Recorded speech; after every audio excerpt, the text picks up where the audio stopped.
Do you want to know 1,000 ways to make $1,000? In this book, you will learn stories from different people who succeeded in business and lived a happier life. Some of them are previously unemployed. Some of them started very young. These entrepreneurs faced many challenges, but they didn't give up. 1,000 Ways to Make $1,000 was originally published in the 1930s.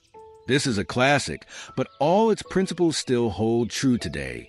The famous billionaire investor Warren Buffett had this book to thank for inspiring him at an early age. 1,000 Ways was made available again for the new generation. How to start your own business.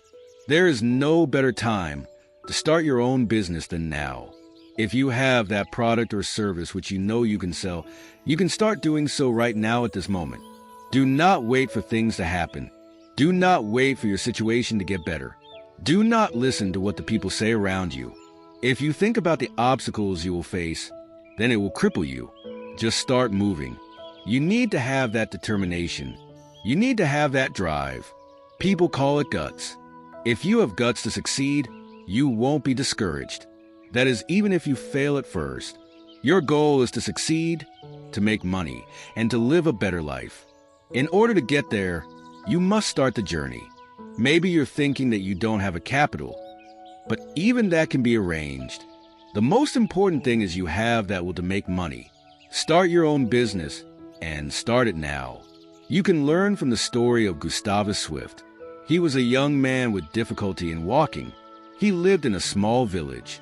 Swift did not have capital, but he got a lot of guts in him. The other young men in his village think of ways to make money.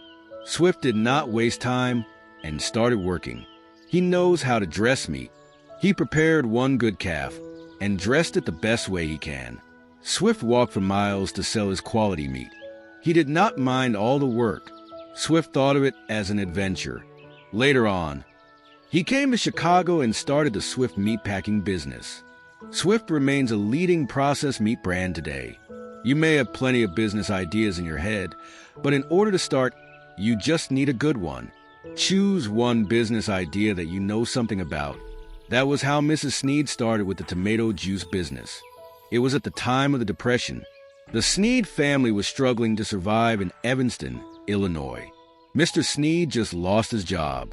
The two sons needed to go to college. One day, a friend sent them a box of freshly picked tomatoes. Mrs. Snead decided to make tomato juice from them. She went out to the neighbors to share some bottles. Mrs. Snead's tomato juice tasted really good. The neighbors liked it very much. Mrs. Snead thought she could produce more. She shared her idea to her husband and two sons. The Sneads called their product Morning Glory tomato juice. Morning Glory was a bit more expensive than the tomato juice sold in the grocery. But the people don't mind. It was homemade and delicious. Morning Glory is squeezed from quality fresh tomatoes. Soon, the Sneads had to rent a plant along the railroad. They had to produce more tomato juice for their increasing number of customers. They supplied for hotels and railroad companies. Morning Glory expanded to other food products as well. All these came from Mrs. Snead's idea in her kitchen.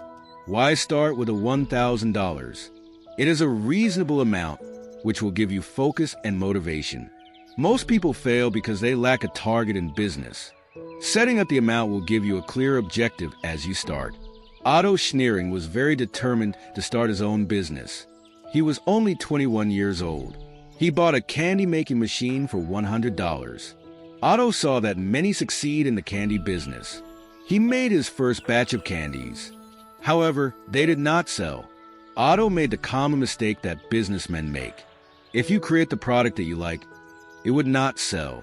But if you create the product that the market likes, then you will make money. Otto created candies which tasted perfect for him, but he didn't think of the demand from the customers. Fortunately, Otto figured this out quickly. There are just 3 kinds of best-selling candies. People can't get enough of them. They are candies with chocolate, peanut, and caramel.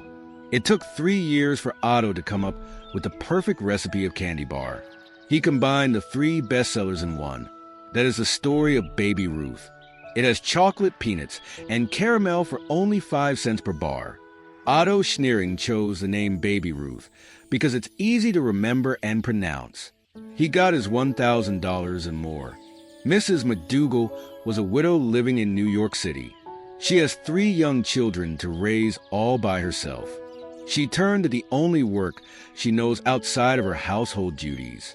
Mrs. McDougall took over her husband's coffee blending business. She only had a small capital.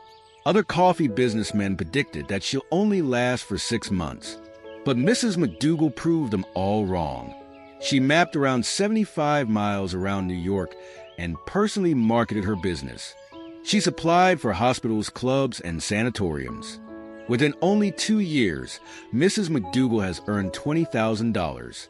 With her good reputation, Mrs. McDougall was able to open her own coffee shop located at the Grand Central Terminal. She added some snacks to her menu. In the following years, Mrs. McDougall opened 6 other coffee shops in the city. The Depression hit when Mrs. McDougall was 65 years old. But she did not lose hope. Mrs. McDougall got back up and opened 3 new restaurants. Other women may have been discouraged by the challenges she had faced, but not Mrs. McDougall. She's got a lot of guts and will to succeed. Selling is a business. There are many advantages in becoming a sales agent. Your only capital is the trust and goodwill of the customers. If you are a salesperson, you do not have to wait for a raise. You can create more income as you like. You also don't need to spend hours in the office. Selling could be real fun. You have the opportunity to meet lots of new people. You can connect with the most successful and most influential ones. You work with independence and security. As long as you have good relationship with the customers, you will make money. Sales agents educate and lead people to action. You may not have bought a house, a washing machine, or a vacuum cleaner without an agent to persuade you. Most of all, sales agent brings satisfaction and happiness to the lives of many people. Lucille Anthony is a single parent. Her husband left her. It's up to her to raise their 6-month-old baby. She decided to sell silk stockings. Lucille was hired by a manufacturer to sell stockings from house to house. She was given a sample of 6 different colors. She started to visit her friends. Lucille loved wearing silk stockings. She had so much fun talking about them. But eventually, she sold to every woman she knows. She had to sell to strangers. Lucille became disappointed. She was rejected on every house she had visited. The women at the door would say, "I'm busy. I have no money," or "Come back next week." Lucille would reply, "I really won't take up any time at all. Won't you let me in?" Lucille did not give up until she was let into the house. She starts the real selling as soon as she's invited in. She would take out the samples and show how great her product is. Most of the time, the housewives are infected by Lucille's enthusiasm with the silk stockings. There was one time when she called 2 sorority houses in University of Chicago. It was just before the commencement exercises. She got orders for 56 pairs just by doing 2 group demos. Lucille got plenty of commission from the silk stocking company. Lucille would not take no for an answer. She is very determined to sell. She has a product which she knows about, and she can persuade people. Lucille did not give up even if she had plenty of rejections. George Conrad is not a quitter as well. He is a sales agent for slicing machines. He goes to groceries, restaurants, and meat stores to sell his product. George enters and shows a colorful image of the slicing machine to the owner. "What do you think of that?" he asks. "It looks good," the butcher replies. "But I can't afford an expensive slicing machine such as that." George would go out to get the sample machine in his car. He would set it up on the counter.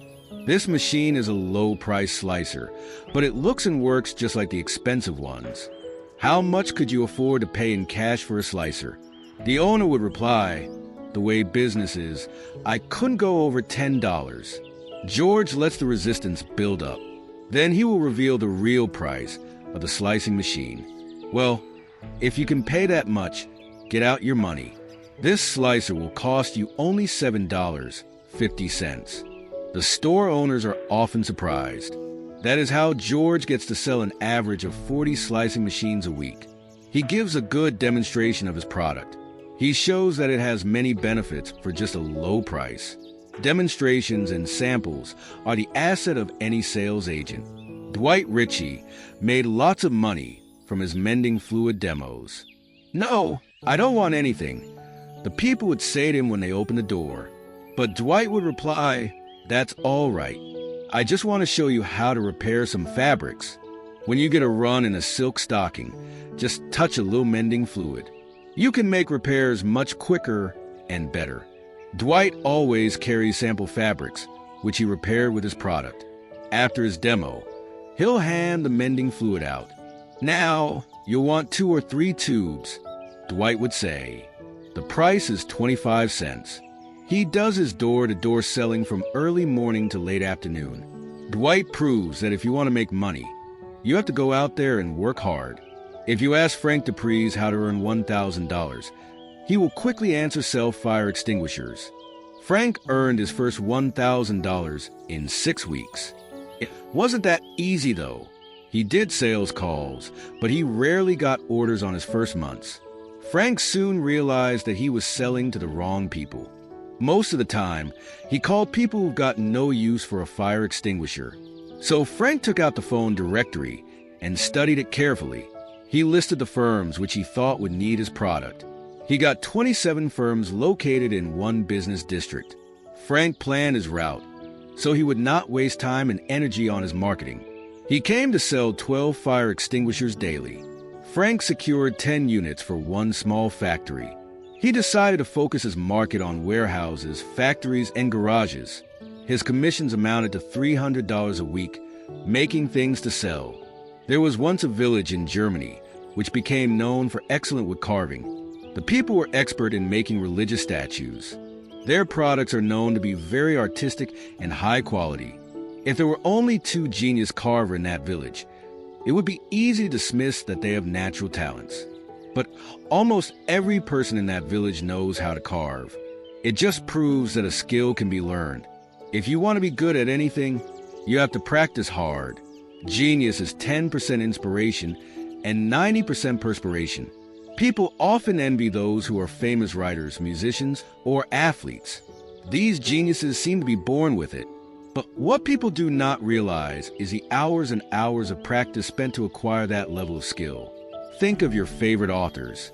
They got to where they are because they love to write. They've spent so much time writing that these authors have perfected their style. Because of practice, they were able to produce best-selling books. Every expert carver is once a beginner. A writer cannot be prominent only at first try. If you want to be an entrepreneur, you have to start somewhere. Do not be discouraged from failures. You will succeed if you remain on your track and keep going. What is it that you like to do? It is possible that you can make a business out of it. Maybe you picked up a career out of necessity. But if you have that hobby that you really love, you may someday find an opportunity to make money out of it. What is your community like? Are there plenty of children? Do people live in apartments? Do you live in a fishing village or a crowded city? You may find a product or service that will surely sell to your community. If you have something to sell, tell everyone. You must go out to the world to sell your product. That was what Billy B. Van did. He was a comedian who became a successful entrepreneur. Billy was a theater comedian. That was until he had to stop because of tuberculosis. Billy had no money when he got sick. His fellow comedians and friends financed his recovery. For 2 years, he lived in a pine forest in New Hampshire. That was where he got his business idea. Billy loved the smell of pine trees. He had the idea that there are people who have no time or money to go to the pine forest and smell the freshness of pine trees. Billy thought of selling pine tree soap. He found a soap maker to create the product for him. But Billy has to go out there and do the selling. The comedian laughed at himself. He was never a salesman. But he soon realized that selling is what he has been doing all along. Billy is selling his jokes and acts to the audience every night. He filled his pockets with soap and went out to sell. But there are challenges. There always are. Drugstores refuse to stock his soap, and he has no money for advertising.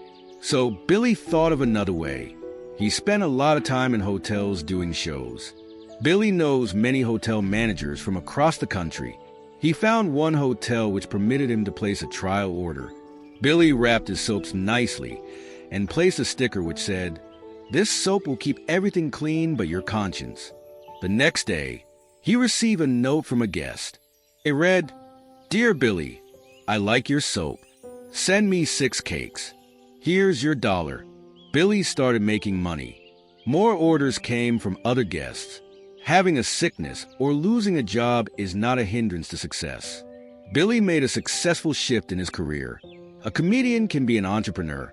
So does a housewife and a widow. Mrs. Smith is a widow from Brooklyn. She loves to bake. As she was making bread one morning, Mrs. Smith thought of starting her food specialty business. She came to coffee shops and tea rooms to sell her products. She got arrangements for her nut breads, coffee cake, and donuts. One tea room orders pies and rolls from her every day. One afternoon, Mrs. Smith sent her son out to a tourist camp. The boy rode his bicycle with a basket full of cookies, donuts, pies, and coffee cake. Johnny sold them all without difficulty. He came back home with more orders. Mrs. Smith and Johnny delivered for the tourist camp the whole summer. When fall and winter came, Mrs. Smith found another opportunity. She thought of catering her baked goods since it was party season. She got dozens of orders for a Halloween party. The organizers knew that Mrs. Smith bakes the best donuts in town, so they called her. The secret of Mrs. Smith's success is that her products taste so good that people always come back for more. Her baked goods became in demand for parties, holidays, and Sunday night dinners in her community. She is doing something she loves and makes good money at the same time. The pressed chicken is Mrs. Knapp's famous recipe. Her family owns a poultry farm in Michigan. Spent hens are too hard for eating. After the breeding season, Mrs. Knapp would gather the old chickens. She used her pressure cooker to prepare the meat in just 40 minutes. Aside from shorter cooking time, the pressure cooker also lets the meat to have more flavor. Mrs. Knapp cuts the chicken into cross sections. She adds seasoning and pours chicken stock. For special orders, Mrs. Knapp puts olives, sliced vegetables, and hard-boiled eggs. The old saying goes, if life gives you lemons, you should make some lemonade. For Mrs. Knapp, if you have hundreds of spent hens, you should make tasty pressed chicken. Raising things to sell. What if you have the opportunity for business in a farm or fishery? Does your province have a fruit or vegetable product? Maybe you like planting herbs or flowers. You can make lots of money from raising things you can sell. Take, for example, the stories of Howard and Bill. Howard Whiteley used to work for a map printing company. He had a good compensation and had some savings in the bank. That was until the doctor told him of his health condition. Howard was advised to give up his job. The doctor said he needed to go out more and get as much sunshine as possible. Howard decided to use his savings and buy a 15-acre farm in Indianapolis. The previous owner planted vegetables with it, but Howard set his mind on raising chickens. He does not know the first thing about running a poultry farm. So he read from the bulletins issued by the Department of Agriculture. Howard also visited a poultry farm nearby. He saw that the farmer does not take care of the chickens properly. They are not fed well, and their surroundings are not cleaned. Moreover, the farmer does not know how to market his chickens. The farmer growled, as if you can learn to raise chickens from a book or a magazine. To him, reading from poultry magazines and government bulletins are just a waste of time. But Howard widely knows better. Because of his visit, Howard learned what not to do with his own farm. Howard read that the poultry farm must always be cleaned to avoid the chickens from getting sick. He bought a second-hand brooder and incubator. Then he bought his first 10 dozen eggs. Howard set half of the chicks for breeding. He raised the other half for the market. He continued to read the government bulletins. Howard found that he actually enjoys raising poultry. He gave a lot of thought on how to market his product. He was able to secure orders from 3 restaurants and 2 hotels. The customers were satisfied from Howard's plump and milk-fed chickens. He had no troubles in getting repeat orders. His wife helps him to package the chicken meat. They wrap each one carefully to maintain its freshness. Howard's product is more expensive than those sold in the stores, but his clients don't mind. They know that they are paying more for superior quality.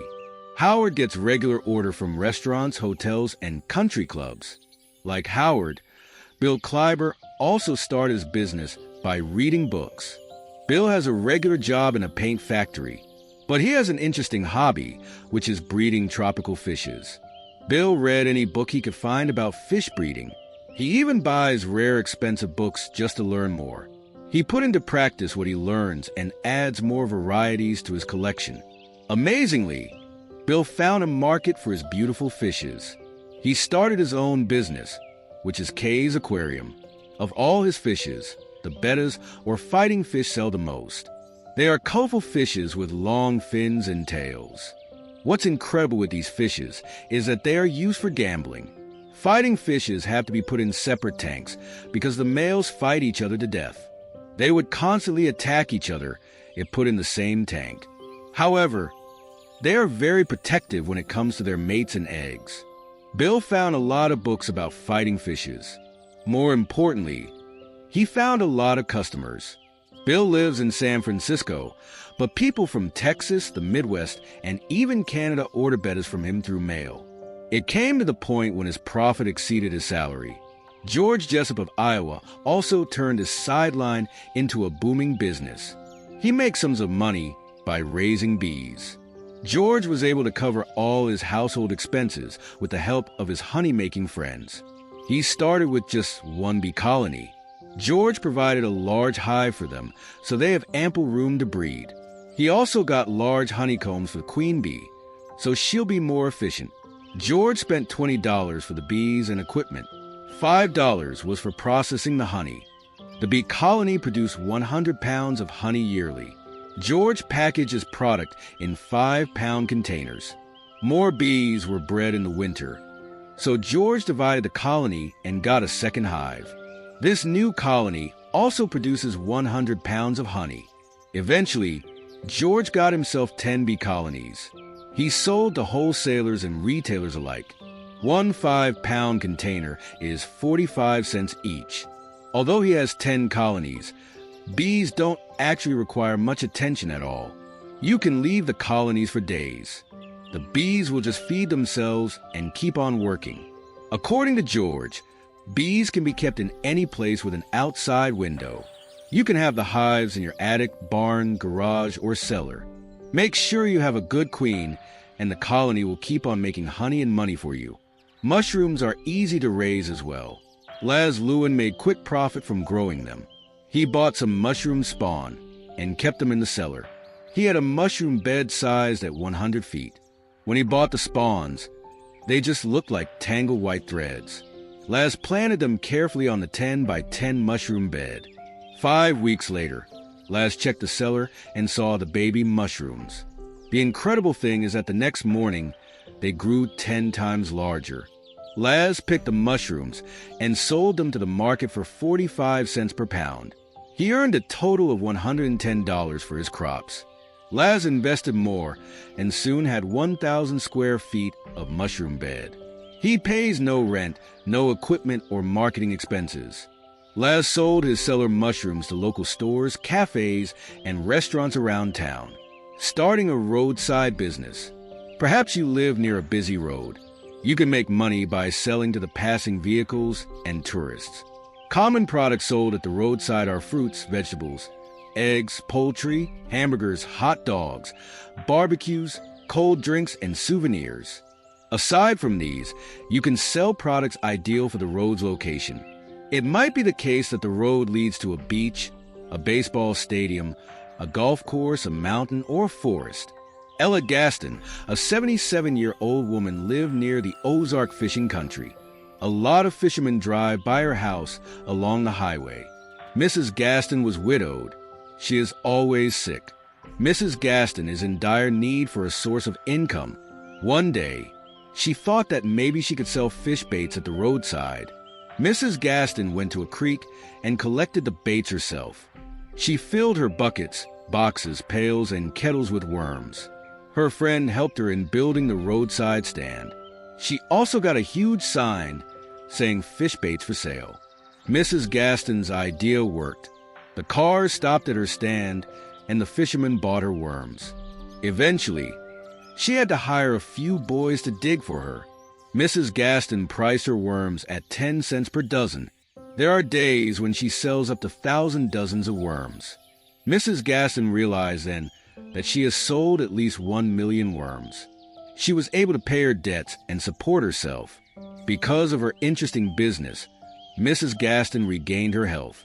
What drivers need in any road, though, is spare tires. As he was driving along the road from Chicago to Michigan, James Mowry's front tire blew out. He replaced his flat tire and threw the old one to the weeds. In Michigan, James looked for second-hand tires. He found one for $5, but the tire wasn't that different with the one he just threw away. James thought that this is a great opportunity for business. He decided to start a tire service station, which would offer second-hand and low-priced tires. James rented a roadside stand near a gasoline station. He bought 50 rebuilt tires, all in good condition. Then he set up the road signs. Tires $2.25 and up 300 feet away. The signs read. In front of his stand, he put up the largest sign, Home of Jimmy's Guaranteed Tire.